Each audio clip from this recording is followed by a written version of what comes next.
दिन के 12 बज रहे थे, लेकिन सोहन अभी भी सो रहा था। उसकी मां सुमित्रा ने आवाज दी, सुमित्रा, उठ जा बेटा, देख सूरज सर पर चढ़ाया है, कब तक सोता रहेगा। लेकिन सोहन पर कोई असर नहीं हुआ। वह चादर से मुंह ढक कर दोबारा सो गया। कुछ देर बाद उसे खाने की खुशबू आने लगी। दाल में तड़का लगते ही उसे जोर से भूख लगने लगी।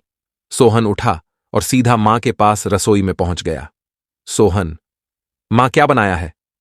सुमित्रा, पहले जाकर नहा, फिर आना रसोई में। दाल चावल बनाए हैं। दाल चावल सोहन को बहुत पसंद थे। वह फटाफट आंगन में गया और हैंडपंप से बाल्टी भरने लगा।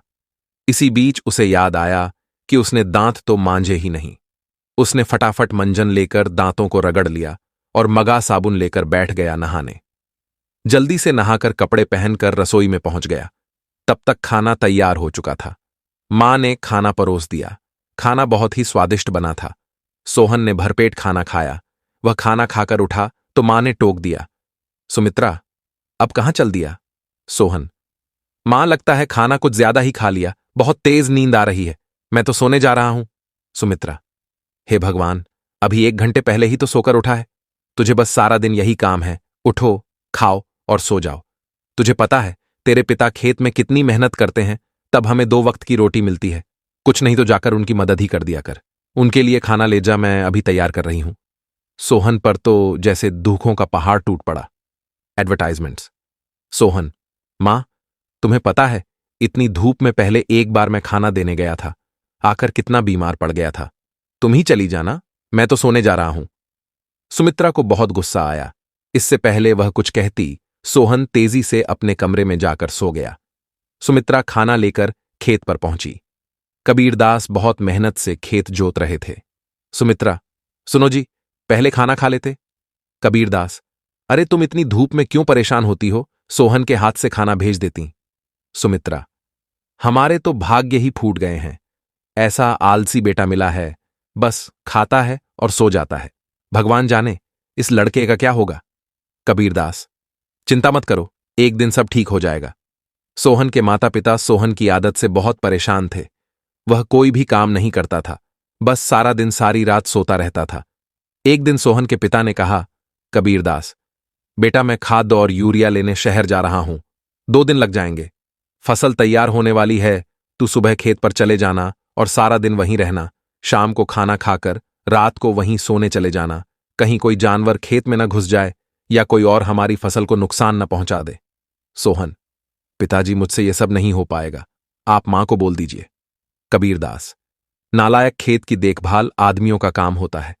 अगर मुझे पता लगा तू खेत पर नहीं गया या फसल को नुकसान हो गया तो तेरी खैर नहीं। सोहन डर गया। वह पिता के जाने के बाद मां से बोला, सोहन, मां, सुबह जगा देना, नहीं तो पता नहीं पिताजी क्या करेंगे। सुमित्रा मोहन को सुबह 4 बजे जगा देती है। सोहन हाथ में फावड़ा लेकर खेत में पहुंच जाता है। वहां जाकर देखता है चारों ओर ठंडी हवा चल रही थी। वह एक पेड़ के नीचे बैठ जाता है। तभी उसे हल्की हल्की रोशनी नजर आती है। पूरा खेत लाल रोशनी से भर जाता है। सोहन ने यह सब पहली बार देखा था। वह आश्चर्य से सब देखता रहा। कुछ ही देर में सूरज उगने लगा। यह देखकर सोहन को बहुत आश्चर्य हुआ। कुछ ही देर में सभी गांव वाले खेत में काम करने आ गए। सब अपने अपने खेत पर काम कर रहे थे। सोहन पेड़ के नीचे बैठा था। तभी उसके पास के खेत से माधो काका आए। माधो काका, सोहन, मेरे खेत में पानी लग गया, अब तू अपने खेत में पानी काट ले। सोहन, काका, मुझे तो कुछ पता नहीं, ये सब तो पिताजी ने कभी नहीं बताया। माधो, काका, बेटा कभी पिता के साथ खेत पर आया है तो तुझे पता होगा। माधो काका ने अपने बेटे को बुलाकर पानी सोहन के खेत की ओर कर दिया। माधो काका, जब पूरा खेत भर जाए तो हमें बता देना। सोहन बैठकर देखता रहा, लेकिन सुबह जल्दी उठने के कारण उसे नींद आ गई। खेत में पानी बहुत ज्यादा भर गया। तभी माधो काका दौड़ते हुए आए। माधो काका, नालायक यहां सोने आया था, अपने पिता की सारी मेहनत बर्बाद कर दी, सारी फसल नष्ट हो गई। सोहन हड़बड़ाकर उठा। उसका खेत पानी से लबालब भरा हुआ था। माधो काका ने जल्दी से पानी दूसरी ओर काटा, लेकिन तब तक बहुत देर हो चुकी थी। लगभग आधी फसल खराब हो चुकी थी। सोहन, काका, अब कुछ नहीं हो सकता क्या? माधो काका, नहीं बेटा, तैयार फसल का ध्यान बच्चे की तरह रखना पड़ता है। समय से पानी देना, खाद देना, जानवरों से बचाना, इसीलिए हम दिन रात खेत पर रहते हैं। अब तो भगवान ही मालिक है। सोहन पेड़ के नीचे बैठा रोता रहा।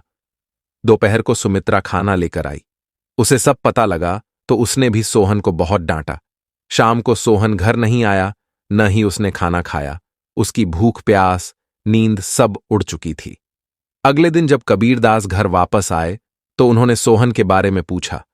सुमित्रा ने सारी बात बता दी। कबीरदास सब छोड़कर दौड़ते हुए खेत पर पहुंचे। उन्होंने देखा मोहन पेड़ के नीचे बैठा रो रहा था। आधी फसल खराब हो चुकी थी। सोहन: पिताजी मुझे माफ कर दीजिए, मेरे आलस ने इतना बड़ा नुकसान कर दिया। आप चाहें तो मुझे पीट लीजिए। कबीरदास: नहीं, तुझे मारने से फसल ठीक नहीं होगी। वादा कर आज के बाद कभी आलस नहीं करेगा। चल अब घर चल, वहीं बात करेंगे। दोनों घर आ जाते हैं। सोहन की आंखों से अब भी आंसू बह रहे थे। सुमित्रा ने उसे खाना दिया, लेकिन उसने नहीं खाया और वह अपने कमरे में जाकर रोने लगा। सुमित्रा: जी, अब क्या होगा? आधी फसल तो बर्बाद हो गई।